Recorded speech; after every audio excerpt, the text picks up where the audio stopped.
Look, AI is not going to magically turn you into a great writer, but what it will do is make great writers absolutely terrifyingly awesome. The people who already think deeply, who already care about the craft, those are the people who are going to get to strap on an exoskeleton into their brain, essentially, using AI. My name is Jason. I wrote 14 books the traditional way, and then I spent 3 years over at Kindlepreneur teaching people how to write and publish books, before going full-time on this channel. So I've lived on both sides. There's the grind it out, no AI, stare at a blank page world, and then this new world where AI can type almost as fast as you can think, if you use it correctly. In this video, I'm going to give you 11 specific ways to use AI to become a better writer. 5 of these are going to be on how you can get AI to write better, and 6 are going to be ways to use AI to make your writing better. The goal is simple. We want the AI to do the heavy lifting, but the human stays in charge of the thinking and the art.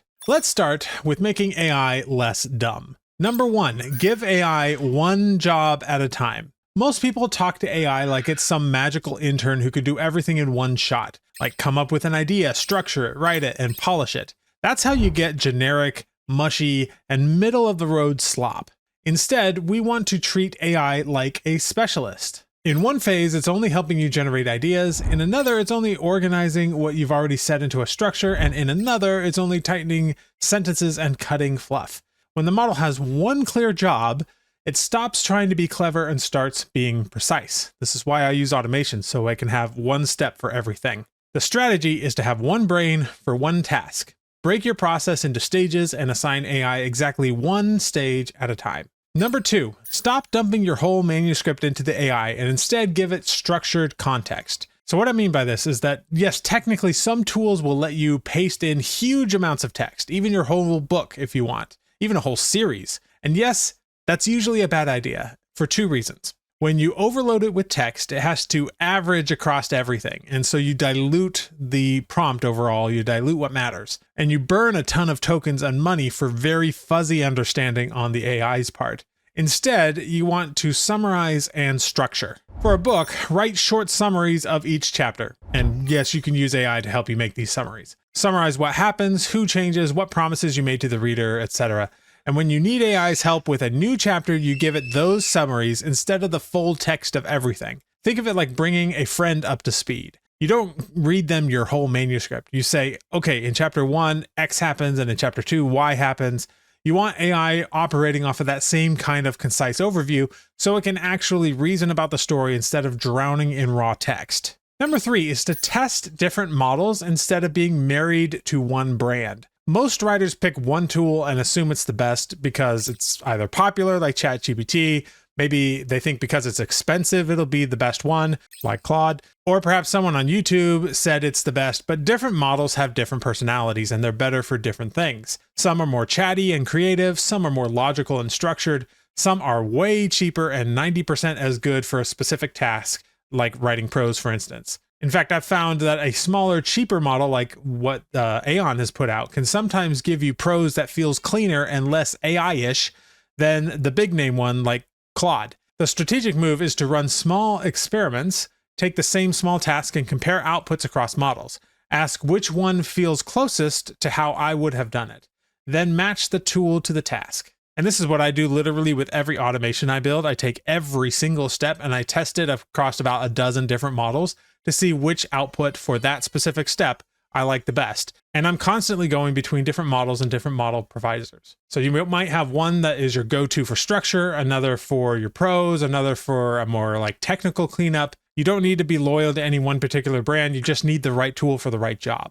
Number 4, refuse to let AI be better than you are. If you never develop your own taste and your own understanding of structure, your own storytelling instincts, essentially, AI will outpace you. If you do develop these things and you add AI on top, you will outpace everyone else. AI magnifies what's already there. And if your skill is low, AI just lets you create more low-quality content faster. If your skill is high, AI lets you express that skill at a much higher volume. So the rule is to use AI to accelerate your learning and output, never to avoid learning and output. Every time you reach for AI, ask, am I using this to skip thinking or to get more at-bats with my thinking? If you hold that line, AI becomes a force multiplier. If you cross it, AI quietly replaces you. Number 5, build a living style guide so AI can actually sound like you. When you tell the AI to just write in my style, it has no idea what that means. You have to teach it. And so instead, you want to treat your voice like something that you can document. You do that by picking a handful of your best pieces. So this could be chapters you've written, emails you've written, even blog posts. Study them for patterns. And you can use AI to also do this analysis for you, but make sure you are heavily involved in this process. You want to know like how long your sentences usually are, how often you crack jokes, how formal or casual you are, whether you lean on stories or pure explanation, whether there are specific phrases you love or phrases you don't love. And you turn all of those observations into a list of rules and a style guide. Then whenever you use AI, you anchor it in that guide as well as samples of your writing to sort of demonstrate what that guide is meant to show. You're basically saying before you start typing, this is the persona that you're adopting. So over time, as you evolve, you update the guide and it grows alongside you. As a result, AI stops sounding like generic internet voice and starts sounding a lot more like you on a good day. By the way, if you made it this far into the video, you might be a good fit for the Story Hacker membership. Link down below to get started. So let's go into part 2 of this video where we're going to talk about how to use the AI to improve your writing instead of improving the AI's writing. Because now we need to flip it.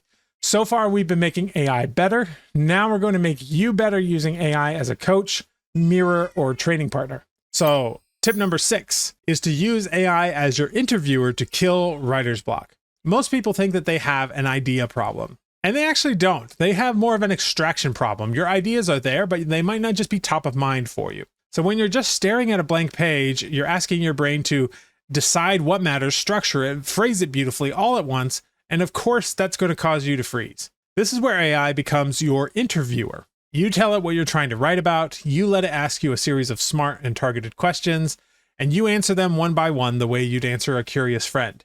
You stop worrying about perfect phrasing and you just talk. So this might be stories that you'd forgotten that come up, or opinions you didn't know you had on the surface, or connections between ideas that appear because you're in conversation and not isolation.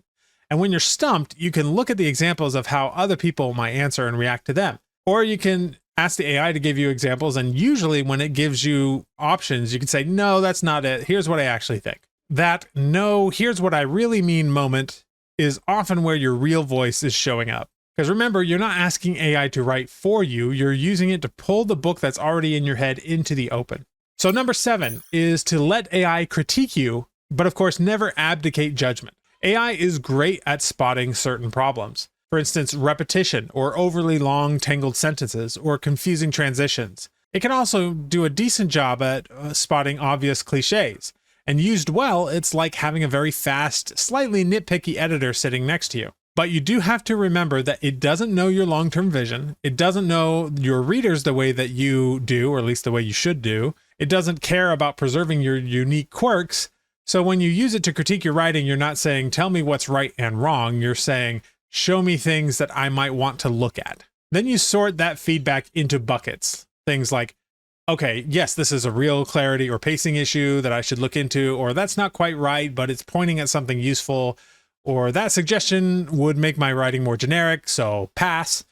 And essentially, you want to think of it like watching a game tape if you're an athlete. The footage doesn't tell you who you are, it just shows you what happened so you can make better decisions next time. You remain the coach, and AI is just another camera angle. Number 8 is to treat AI like a writing tutor and not a ghostwriter, because there's a big difference between AI, do my homework, and AI, show me what I did wrong and how to fix it. The first one makes you dumber and more dependent over time. The second one accelerates your learning like crazy. As a tutor, AI can help you break down why a passage from a great author works. It can compare your writing to that passage and highlight the concrete differences. It can suggest specific micro exercises to practice the skills that you're missing. Instead of randomly writing and hoping you get better, you're actually doing deliberate practice with AI as your coach. Focused repetition, doing dialogue exercises, scene transitions, description, pacing, etc., gives you immediate feedback on each rep. And the goal is not to end the session with perfect pages. The goal is to end the session as a better writer who can produce more good pages tomorrow and next week and next year. Number 9, use AI as your outlining and reverse outlining partner. Organizing ideas into coherent structure is where a lot of people get stuck. They can write decent paragraphs, they just don't know how to turn a big pile of thoughts into a book. AI can help from both directions. So first, there's the outlining. You can collect all your ideas and stories and concepts in one place. Then you have AI explore different ways of arranging them into a logical progression. And you end up with several possible outlines. Maybe one that starts with your personal story, one that starts with the reader's problem, one that's purely chronological, and you can decide exactly what that would look like, because when you're using AI, you essentially are choosing between options instead of just staring at chaos. Then there's reverse outlining. This is when you feed in a chapter from a book you admire or one of your own, and AI breaks it down into its underlying structure, what each part is doing for the reader. And when you do this, patterns start to pop out. You might learn how long the setup is before something happens, how often tension strikes, how they enter and exit scenes. And once you see those patterns, they're kind of hard to unsee. You start building them into your own work on purpose instead of by accident. And this actually leads me into tip number 10, which is to tear down comparison books and competitor books without copying them. When you're writing in a specific genre, there are a few unspoken rules. There's expectations about pace and tone. There are tropes that readers expect to see, and if they don't, they will leave you bad reviews. There's types of twists that feel kind of satisfying, and normally you'd have to read tons of books and slowly piece that together. But with AI, you can shortcut a lot of that analysis. You can take a successful book in your genre, you can have AI walk you through like what's happening in each chapter, what changes, what's promised, what's paid off, etc. It pulls out recurring patterns in plot, character arcs, emotional beats. And the important part here is that you're not trying to copy their plot. You're instead learning the grammar of the genre. It's like a musician learning chord progressions. Lots of songs use the same basic chords, but they sound completely different because of melody and rhythm and lyrics. So you can do the same thing with story. You understand the core moves that make readers in that genre happy, and then you invent your own version of those moves with new characters, settings, and details. That brings me to tip number 11, last one, use AI as a brutal beta reader panel, but do it carefully. Most writers either get no feedback or they get feedback that's too vague to be useful. AI can simulate a room full of readers with different attitudes. A diehard fan of your genre who notices every trope, for instance, or a casual reader who gets bored easily, or a harsh critic who lives to find flaws. You can ask each of these voices to react to your chapter. This allows you to understand where they get bored, where they were confused, what moments really landed, what would make them excited to keep reading, etc. Now, of course, if you can, get real human beta readers, but they need to be beta readers that love your genre already so they can give you accurate feedback. And you need to have enough of them that you can start to see the trends. Most authors, especially when they are starting out, don't have that. They don't have the resources to find those people. And so having AI stand in for that is great. If you ask for brutal feedback, AI will always find something wrong, no matter how good your chapters is. And that's the role, because that's the role you're giving it. So you want to be careful that you're not taking everything it says absolutely literally, but it can absolutely be a great tool to give you an idea of where you are falling short. You want to treat this as a generator of possible problems to investigate, a way to see your writing from multiple angles, a tool to sharpen your own editorial instinct, but you remain the person who decides if this is a real issue or if it's just nitpicking that wouldn't actually make my book any better. AI is not the enemy of writers. What kills writers is avoiding hard thinking, outsourcing judgment, and hoping a tool will save them from doing the reps. If you use AI the way we just walked through, including narrowing your job, structuring your context, getting feedback, all of these things, then AI becomes the thing that lets you do more reps faster without losing yourself in the process. And if you want to see exactly how all of this fits into a start to finish system, here's your next step. I've put together a full course video here on YouTube that walks through my entire process. And in that process, AI does the typing, the human does the thinking. So if you're thinking, okay, Jason, these 11 ideas are great, but how do I string them together into a real workflow that gets me from zero to published? That's exactly what this full course video is for. So click over to that next, watch it, take notes, and then pick one small part to implement this week. And I'll see you in the next video.